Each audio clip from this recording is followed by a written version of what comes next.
Hey traders, Stephen Kowitzel here with thetradersplane.com. It is Friday, September the 28th. We're headed in, we got a couple hours, about an hour and 45 minutes till the market closes, so this daily chart could slightly change, but I want to go over some things. I want to look at breadth, I want to look at the strength in healthcare and the weakness in financials, and I want to cover some long-term stocks, case studies that we can really look at and see how we can learn from them from a technical picture. So I want to start with the Nasdaq, and honestly, not a lot has changed from last week, because last week when I shot the webinar, we were kind of trying to pop here, break out of this consolidation, and then it came back down, found support, and as there seems to be some resistance, right in that 850 to 8,050 to 875 area in the Nasdaq, because you can see, these stocks just keep getting, the index just keeps getting pushed back down as it enters the zone and closing in the lower days of the range. So, there's a lot of tugging and pulling, as you can see on this volume, but I always tend to put more, when I'm dealing with indexes, I tend to put more weight, obviously, in the price action than the volume, but you always have to keep an eye on both. Just because I've seen indexes, they can rise continuously with not a lot of accumulation, as you can see down here on the volume. But, I think it's trying to figure itself out. Maybe it's had a nice run. It does keep pulling back to the 50-day moving average. Maybe we need a slightly deeper pullback. But I don't know, as long as that 50-day moving average holds, then, you have to continue with whatever you're owning. But if it breaks, obviously, then, who knows, it could probably come down to this 7,800 area and then trying to consolidate or test those zones. But in 2013, this is exactly what happened when we just had a huge year in the market. Like it kept trying to shake you out and just pulling back to the 50-day moving average, but yet it continues to hold that zone. So until that zone is breaking, we are in a nice uptrend. Now, if we go look at the S&P 500, last week I mentioned we were at the top of this trend line, and every time the last 1, 2, 3, 4, 5, 6, 7 times we've touched this top trend line, we pulled back a bit. Now, if you look down here, you can continue to see it zigzagging through a pretty good zone, and really since July, there has been no summer sell-off whatsoever. We've been in the top half of this range, so it's been a pretty strong uptrend in the S&P 500, and one could argue, man, it's made a nice run. It's time for a deeper pullback. And another argument could say it is just now breaking out of this consolidation, this January 2018 high, where it's only about a percent to 1.5% above it right now. So, but either way, I'm not going to make a bearish case at all in the long term. Maybe you can say the market needs to pull back a little bit more in the short term, but everything still remains pretty strong, although I'm seeing some weaknesses in small caps and mid caps. So we're going to look at that here in a minute. But sometimes it's just interesting. Just like the Nasdaq continues to find support at the 50-day moving average, you really just have to ride that until it doesn't. It's just a simple way. And the same thing with the S&P 500. The S&P 500 continues to find resistance at the exact same point. So you just kind of have to continue to assume that that's going to be the short-term resistance as it's chugging along, right? It's just, there's a clear pattern. So let's look at small caps. Where is that? Okay. So if we look at the Russell 2000, it's a lot weaker. Since the dollar has started to pull back, you can see the Russell 2000 has definitely been in a downtrend and has underperformed the S&P 500 since mid-June, pretty much when the dollar topped, and as now it's been pulling back. It's just so interesting. I don't put too much stock into what small caps are doing. Now, obviously, one can make the argument, they're completely a risk-on play, but they tend to follow dollar and the other things, and I don't think it is the broad, it represents the market the way the S&P 500 does. I'm not saying don't pay attention to this, but I'm not going to say the sky is falling if the small caps are underperforming for a while, because they can just have monster years relative to the S&P 500 and they can underperform significantly. So, but it is, you always want to look at all of them to see what kind of divergences, whether positive or negative, you can find. I would say this is a negative one, but again, it still has had a pretty strong year if we're going all the way back here. So it's just obviously there's a lot more volatility in small caps. I want to go into the sector summary and kind of take a look at where the money is flowing. You can see today, Friday, money is flowing in utilities and REITs, and which makes sense because financials, the XLF, has just been getting slammed the last several days, even before they raised the rates.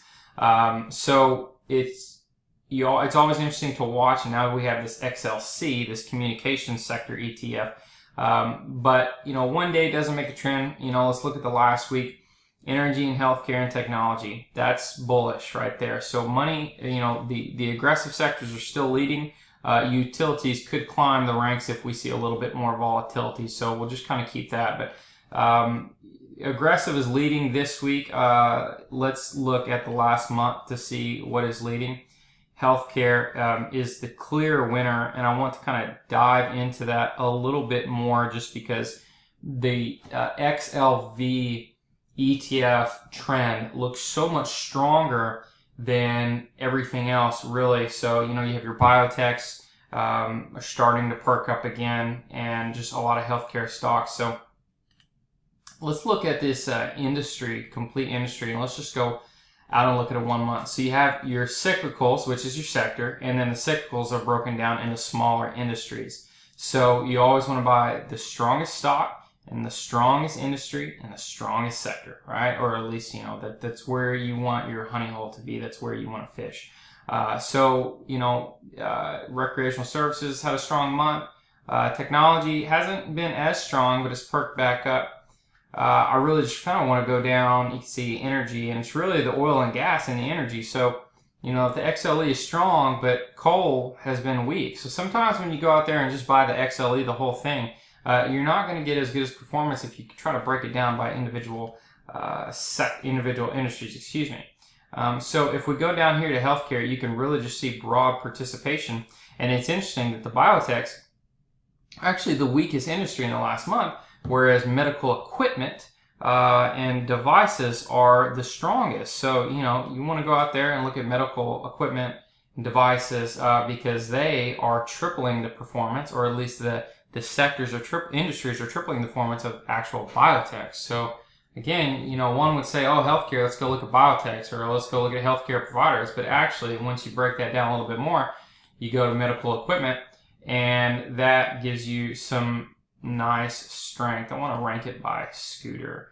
You can just see it's just broad participation. Even if I go up here, that's a lot of movement. It really is. Let's take a look at this. Look at that big gap up, pull back. I would bet that would probably pull back again a little bit more. I don't think that's a strong enough base or a long enough base to really consider a valid breakout, but it might. But that's some major support right there, GKOS. So it's just the kind of power you're getting out of this sector, and you can just kind of easily go through here. Beat. This is a stock that we traded way back here. It had a weekly reversal pattern. It hit our 10% and then just quadrupled from there. Now, there's no way of knowing that it was going to quadruple from there, but or triple, excuse me. That's just kind of a good pattern to always track, and you can kind of go in through here. But again, medical equipment and healthcare sector, I think that's a real good honey hole to fish in, and you don't want to buy something extended. So, make sure something is pulling back or retracing before you put your money to work, because if you're buying extended stocks, you're going to get shaken out and your losses are going to be greater than if you buy on a support. And some people don't like moving averages. I love them because I continue to look at institutions.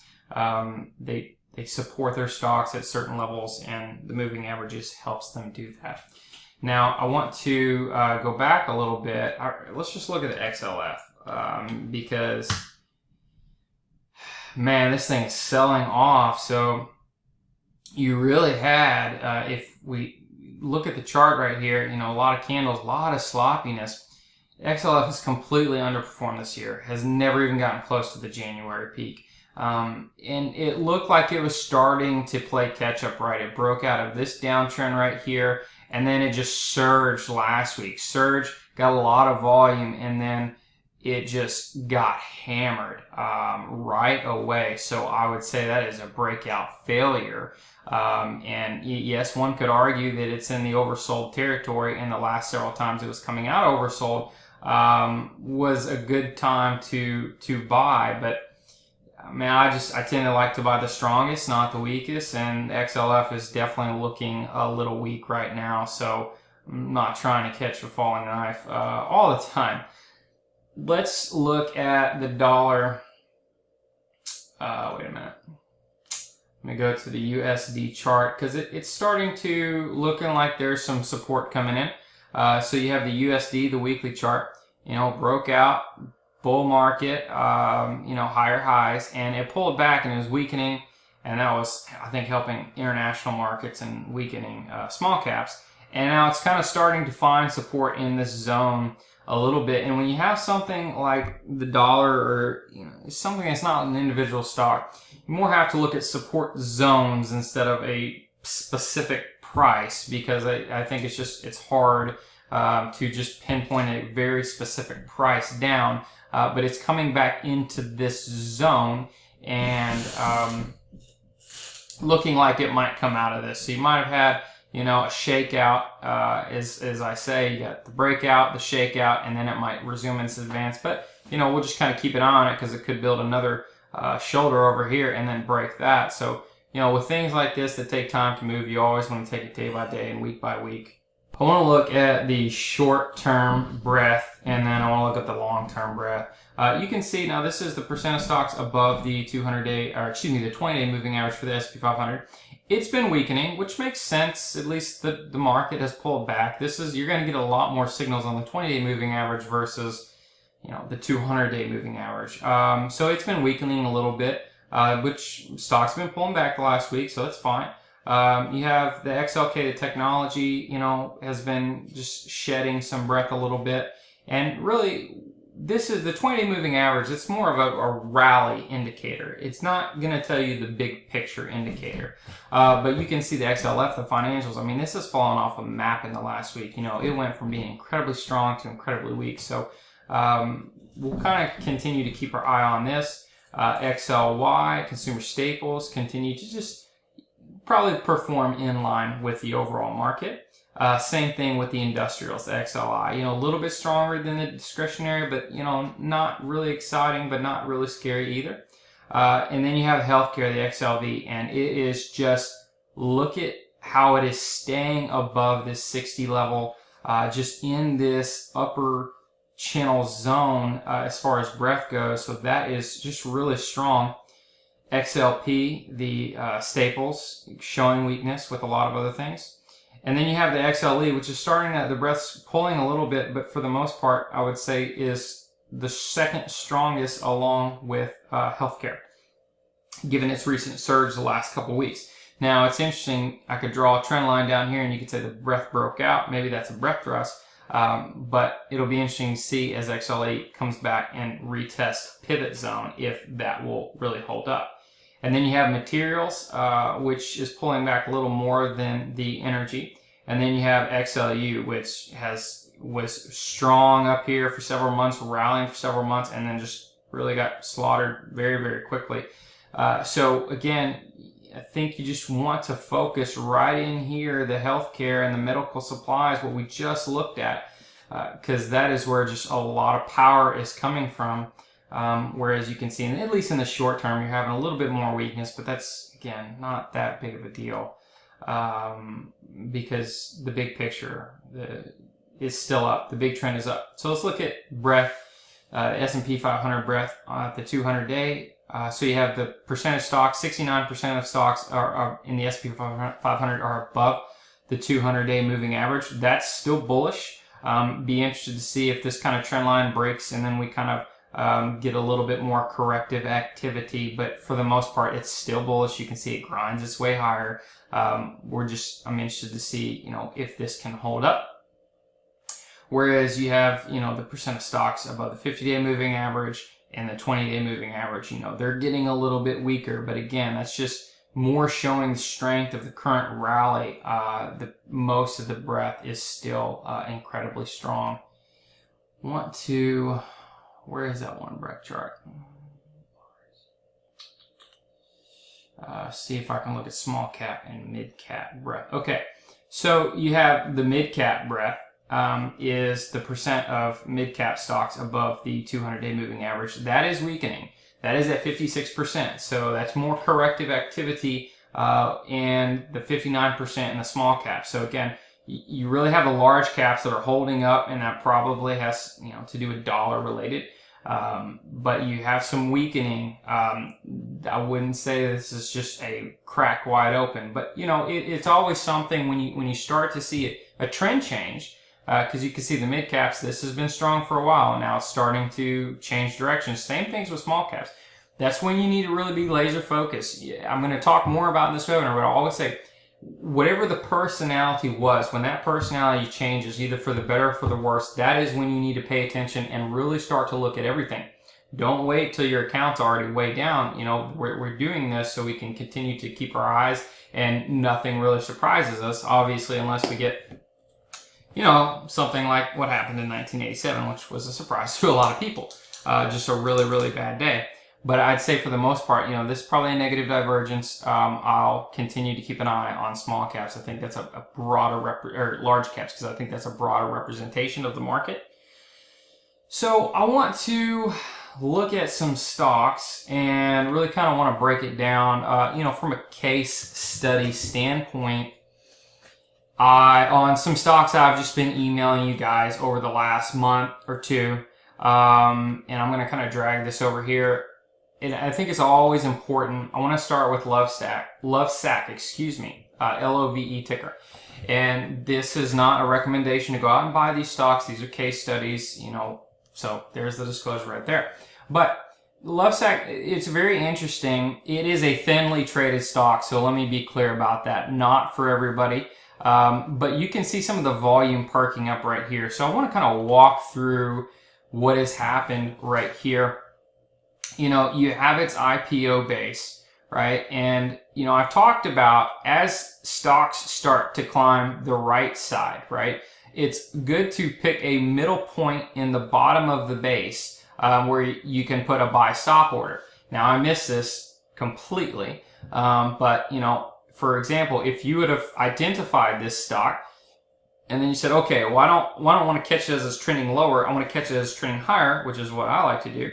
Maybe you put a buy stop order above 2207. Say, okay, I'm going to automatically buy shares as this punches through this level. And it's showing me that the likelihood of it climbing the right side of the base of the consolidation is strong. You don't want to wait till you get all the way up here and buy a traditional breakout. I think that is just, you're setting yourself up for failure. So an ideal entry would have been this right here, kind of right in this zone. But again, this is a very, very thin stock, but I want to talk about this. So now it broke out of a traditional pivot, and let's say we missed it. We all missed it. I missed it. Okay, so, but this is a ton of power. This went from 19 to 28 very, very quickly. 35% move in a matter of days. Look at all this volume stepped in. I noticed this 3 days ago when it popped on one of my volume scans, one of my above average volume scans. And I immediately said, what is this? I've never seen this before. I totally missed this. But it was breaking out of this volume scan and then coming back. So now you missed it. Now you don't want to chase it up here, because if I would have bought right here, man, I'd already be down 10+%. So now you look for the shakeout. We've talked about the shakeout. The shakeout is when it breaks out above the all-time high, or the pivot, which is right here, of a traditional breakout, and then pulls back below it. And that 20-day moving average is going to kind of curl up and play catch-up. When it gets into this zone, that 5% zone within the 20-day moving average, that is an ideal entry, what I have found. So you have the strongest stocks, they will go straight up and break out of a traditional pivot, which is this right here. This would have been ideal, but I missed it. So now I'm looking to buy the shakeout. And the shakeout is, I would bet, that it's going to come down, kind of find some at least short-term support in this zone where the 20-day moving average is, and then do something, probably chop around and then maybe take another leg up. Now, I'm betting on that based on two things. When I say betting, I don't own the stock, but that's what I think would be an ideal entry. Two things. One, you got the power, the straight power. And then you have all this volume. So the logic is, all these people that bought in right here, they're accumulating. It is unlikely that they're going to turn around. I don't think this is you and me. It is unlikely they're going to turn around and sell it right back away. They're probably still accumulating. So I would assume that support would hold. And if it doesn't, as not all trades work out, if it breaks right through, then I think you immediately got to get out. You know, I always say you try to buy as close to what you think support is and say it should not get below this. And if it does, then you just move on to the next trade. But this would be the zone that I would be potentially looking at, because you can see it's already coming under this pivot. Now, it might not ever get there because this is a lot of power. Now, if we look at the fundamental story, you can see that there are some serious acceleration in sales. It's not anticipated to turn a profit until 2020. But I'm very intrigued with the story. I went and looked at the website, and they have these, couches that you can build. You can buy the sections and make your own couches, and I haven't seen anything like that. That's not to say that you haven't, but I haven't. So I think it's a disruptive. I know furniture is not sexy, but it's a disruptive type of product. And they only have 70. I can't remember exactly how many showrooms they have. But they only have 70, I think it was 8 showrooms. So what happens is someone comes in the store, they see the showroom, they order it right there. They don't keep inventory in the store, and then they mail it to you. So it is a good model. I think it's an interesting model, and their sales are growing significantly. So it's always something to look at. Now, when you have a new IPO like this, and it's just so popular, it comes out, and they want to grow aggressively, there is always a huge risk that they're going to come out and issue more stock, issue a secondary offering, diluting the shares. That is, something it's part of growth stocks. It's unavoidable. That's just what they do. So it's just kind of something and that'll kill stock very quickly. But for now, I think this looks really, really interesting. So I'm trying to focus on stocks that I have emailed everyone, just kind of charts to look at, whether, no matter what your plan is. So Trivago, TRVG, I've been talking about this since it closed 3 days above the 50-day moving average. And actually what I want to do is I want to go to a different chart. So I want to go over to here. And I keep talking about this stock, and I do own Trivago. I bought it when I told you I bought it. So I bought it, kind of bought a couple days in here. Maybe I'm averaged at 470 or 460, somewhere in there. But I want to continue to focus on the personality change. So I noticed that 1, 2, 3 days, and this has just been a stock I've been looking at for a long time. Just kind of waiting it to show that first stage rectangle, bottoming pattern, because I see the commercials all the time. It's got $1 billion in sales over annually. Now it's had some recent sales decline, but there's got to be some value in the company. It went from $24 to $4. Maybe this is the first stage. I don't know if this right here is short covering or not, but when you're looking at something, and let me kind of go back just a little bit longer on this chart. So when you're looking at something long term, and it's just in such a bad downtrend, you can see the blue line, it continues to hit resistance and hit resistance and hit resistance. And then all of a sudden it starts to perk up. you can tell to the downside when it starts to curl under. You know, when you start to get that curl, momentum is slowing, and now when you start to see that curl, then you can draw a box around this, and then you are waiting for a personality change. Well, then it had it closed 3 days above the 50-day moving average. So you can see there might have been a day or so in here that it closed above it, but that's not, you know, and then it'll get immediately rejected. So when you're dealing with something that's really been beaten up, I like to look at, you know, if it hasn't closed above a major resistance for 2-3 days in a row. And if it has, if it settles down, now that's a real personality change. Then, so it broke out, came down, tested the 50-day moving average, found support, and has just absolutely been on a tear. It's at 629. I want to go back and look, you know, right here. Because I was looking at it right here, and you know, I found a pivot of 854, and you might want to be looking at this webinar full screen. So I found a pivot of 854, and I was going to buy it as it crossed that level. And I didn't put a buy stop order in because I just wanted to kind of make sure the volume was there, and it crossed the level, and the volume never came. So I decided to pass on the trade, even though I really, really wanted it. I really thought that it was going to turn around. The volume wasn't there. I stuck with my rules and I passed, and then it just absolutely rolled over. It could have taken off. I had no idea it was going to do this, but you know, you try to play the odds game. You know, where is your advantage? And then it kind of based again, and then you have this bottom rectangle pattern. And let me kind of look at a different time zone on Trivago. So now I'm looking at a 9-month chart or a year-to-date chart. I could draw a bottom rectangle pattern as a first stage, right? And then it started to take off, and it broke out of this first stage right at 550. And now it's breaking through the 200-day moving average.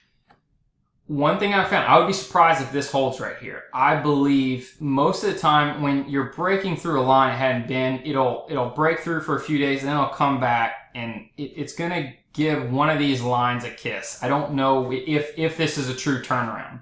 I don't know which one. But a lot of times it is that 20-day moving average. The 50-day moving average is a long ways down, so I hope it doesn't come all the way down there.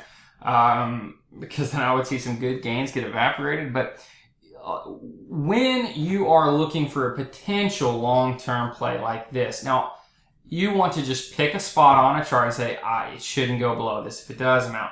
Give it a little bit more room, which to me was this 50-day moving average right here. I was like, if it's starting to curl up and starting to build the right side of this consolidation, it shouldn't go below this. It didn't, and it took off. What's going to happen from here? I have no idea. It might, you know, just roll the other way. I don't think this is it's good to buy it right here. I think the stock is extended. I think it needs to consolidate, pull back to a line, show support or something. And I also don't know if this is, short covering, or, if this is real institutional buying, because there's not just a ton of accumulation right here. But again, we go back to the personality change. Whatever it is you're trading, when you see that personality change, that's when you should really start to pay attention. So I talk about that, and I wanted to go talk about GoPro, GPRO. Excuse me. All right, so talking about something that has been taken out to the woodshed. I wonder if I have any GoPro. Let me kind of look at this. Okay, so that's not a bad chart. No, let me go back to this. Okay, so GoPro was once, I think, $100 stock, and it's just came so far. But again, you have this major gap down right here. You have this major gap, but I could pretty easily draw a first stage consolidation right here, because you can see the top of this gap. Look, it's tried to punch through it twice, and that's where the resistance has hit. So now I'm looking at the right side of this consolidation. It's at the top of this gap fill. I don't know if this is going to, and you got to be careful, because a lot of times these first stage bases, they can last 6 months, they can last 3 years. You just don't know. So as kind of you really want to pay attention to the volume, as it's been basing for a long time. You want to pay attention to the volume to kind of give you some clues. So right here, you can see clue number one, as it punched through the 200-day moving average in huge volume. I don't know if this was, let me kind of go GPRO. Let me kind of pull this chart up. Okay, so yep, you had an earnings right here. And then it pulls back into the consolidation. So it's trying to base, but look, there's really not a lot of give back on, it's just consolidating, and it's a wide consolidation. I mean, that might not look big, but that's, you know, from 731 to 6, I mean, that could be a 20%, 21% depth. So, and then, so, but it's quiet. It's quiet. It's settling down. There's not a lot of volume. So this is when I probably should have started paying attention. Then it gaps up a couple days ago on Wednesday due to a upgrade, I think, from Oppenheimer. They have new cameras out that are supposed to allow you to live stream, which they never did before. So everyone's now talking about potentially this new product lineup that hasn't really rolled out. We don't really have the numbers yet as far as like a quarterly report, which I don't think we'll know until Christmas, so next year. But now people are starting to get interesting. So you have on one side of the base, major accumulation. You have on another side of the base, major accumulation. You have it's right here at the top of this base. So there are a lot of signs pointing to this could potentially, you know, pop and get on out of here. Now, this seems extended to me. I would, me personally, prefer to see if the gap can fill or if it can come back and test this zone. But again, you know, I like to sometimes look at these first stage consolidations and study them. And these bases, you know, from 730 to 440, they're so wide and they can last so long. This has lasted all year, and this stock has been in a downtrend since, man, 2014. But look at the accumulation on the weekly chart. Ever since it really bottomed around here, now you're getting some major accumulation. Someone's thinking they're going to turn it around. And you had that right here too. So don't let me just paint the part. You had that right here, and then it took another leg down and is now happening again. But, you know, the way I look at it is, okay, you had, this could have been the first stage consolidation, and it wasn't, right? So then it stair-stepped its way down. You already had a shakeout. You had one shakeout. Now you could potentially have another shakeout, but I just don't know. I mean, this is just some accumulation right here that looks incredibly interesting to me. I'm not looking at this as a potential, we could go to the monthly chart. Dang, that looks ugly. Is, you know, maybe a short-term swing trade. I don't know if I think there could be some potential long-term opportunity right here if it does break out of this first stage consolidation. But you got to be careful because it's at the top of the range, and it is a long way down just to test this 442. I mean, I think that's a 50% decline just to come down here and see if it is going to break to new lows. So it all goes back to, you know, you have a personality change. You pick a point on the chart and say, I'm going to place a trade, whether it's short or long term, but it should not go below that point. And then you roll with it.